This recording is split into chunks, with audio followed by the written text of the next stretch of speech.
Eilish McColgan showed the kind of time she can run. 14:52 she ran in Rabat last month. Only she and Sifan Hassan have gone below 15 minutes in this lineup. Stretching out a little bit, and it's still Eilish McColgan out in front.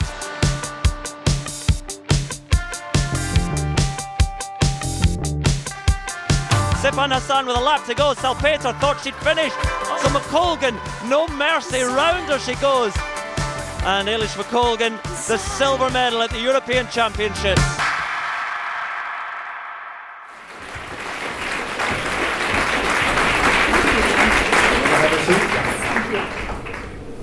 So the format as usual is that somebody, i.e. me, because nobody else would volunteer to do it, nothing personally realised, we'll ask a few questions and then it's over to you guys to fill in the rest of the evening, and I'm sure there'll be no shortage of questions.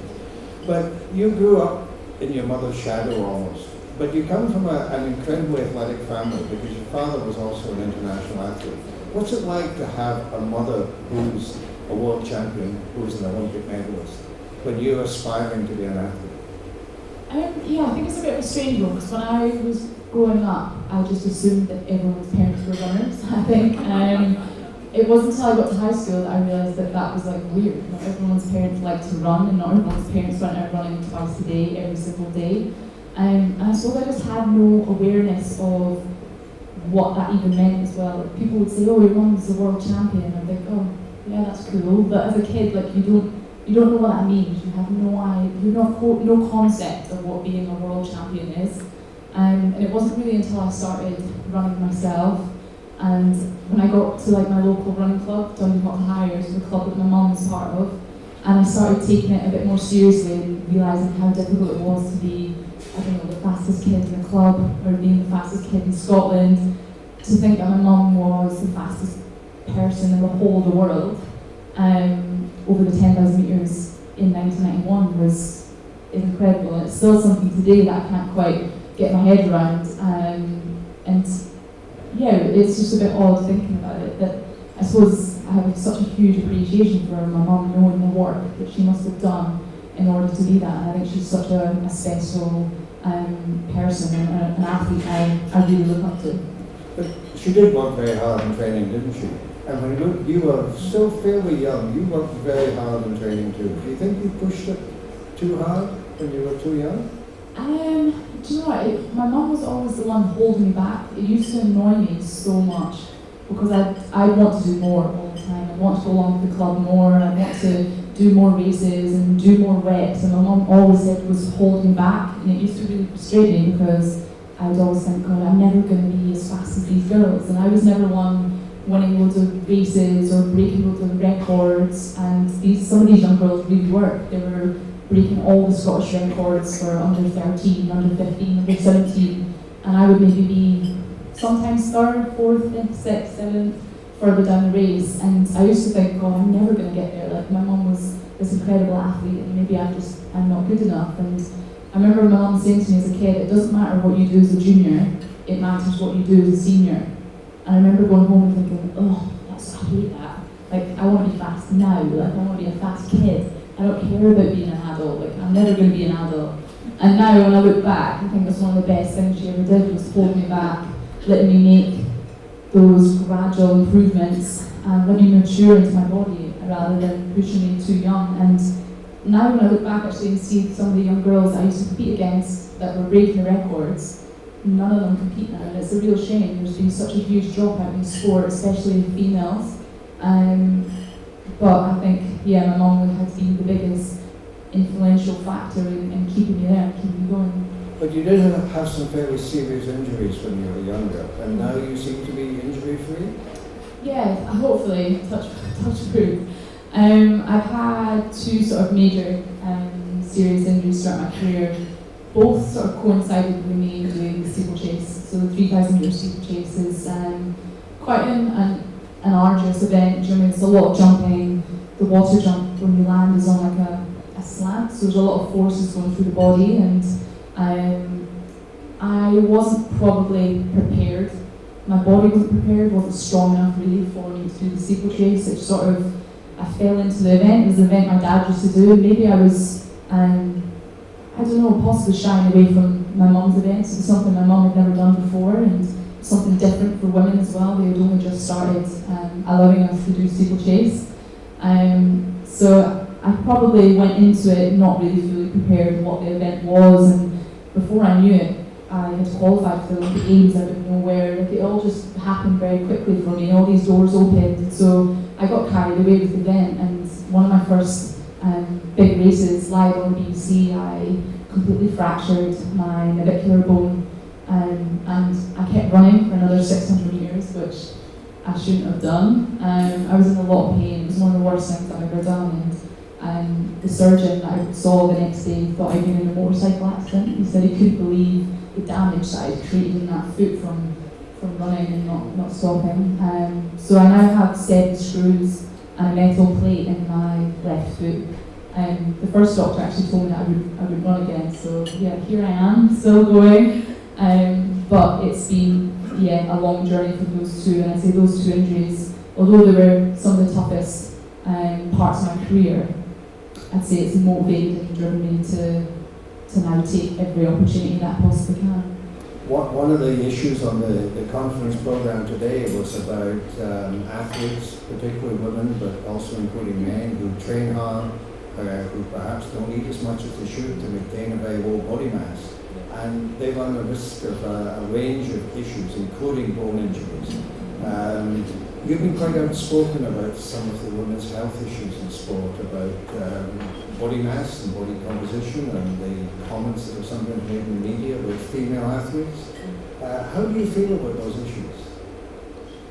George, I think with this day and age, we're always going to have other people's opinions forced on us, whether we like it or not. And I love social media. It's a great way to connect to the younger generation. I mean, I have little kids messaging me every day about all sorts of stuff about running, and it's great. I mean, when I was growing up, I would love to have been able to ask Paula Radcliffe a question, or ask Kelly Holmes a question, or somebody that was an Olympic athlete at the time, but there wasn't the opportunity to do so.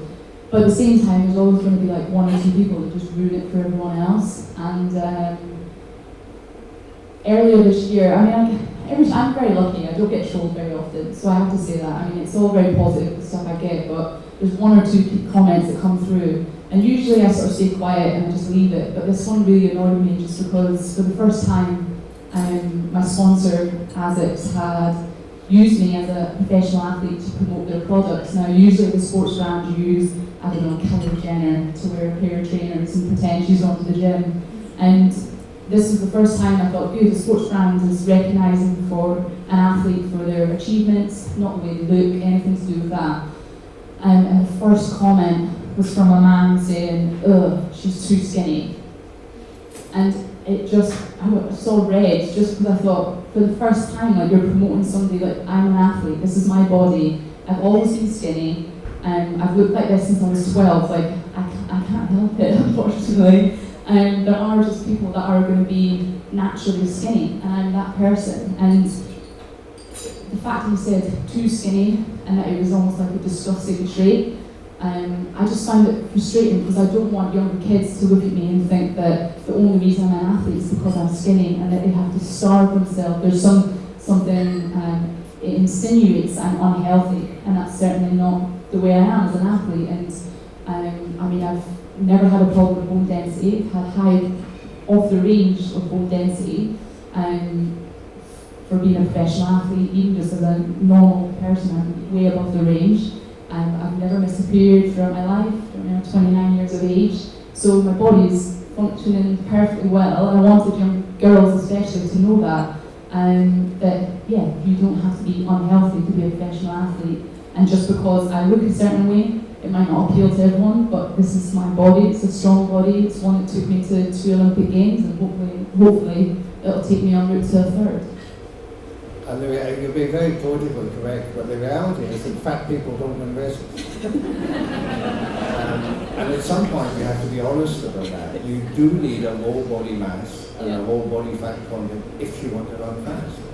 And you must live on the edge all the time. You have to stay healthy, because if you're not healthy, you can't train and you can't race. So you have to eat enough to stay healthy, but you can't eat too much to gain weight.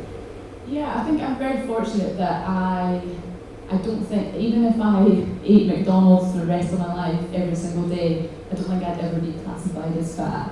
I do naturally burn it quite fast.